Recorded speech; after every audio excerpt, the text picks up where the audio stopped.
ते जे व्हिडिओ आले ते म्हणजे घृणास्पद आहे. त्याचं वर्णन आपण करू शकत नाही. अनेक घरातल्या महिलांचं जे आहे ते आबरू लुटण्याचं काम त्यांनी केलेलं आहे. मुख्यमंत्र्यांनी SITची स्थापना केली आहे.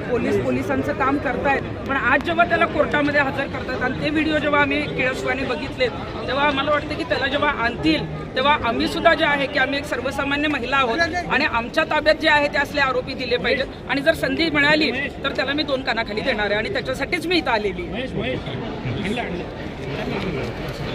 2025ला आमच्याकडे पेनड्राईव्ह येणार होते पण ते काही लोकांच्या माध्यमातून गायब केले गेले आणि ज्यांच्याकडे पेनड्राईव्ह होते त्यांच्यावर गुन्हे दाखल केले पोलिसांनी.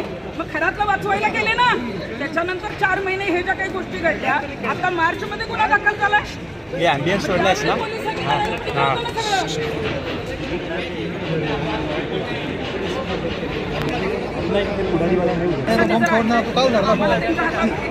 त्याला आमच्या ताब्यात द्या आणि आमचं समाधान तर होईल. हे आम्हाला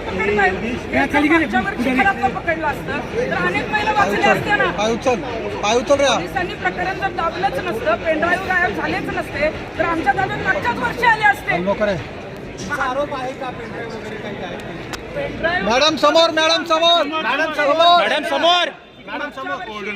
डिसेंबर महिन्यामध्ये नोव्हेंबर डिसेंबर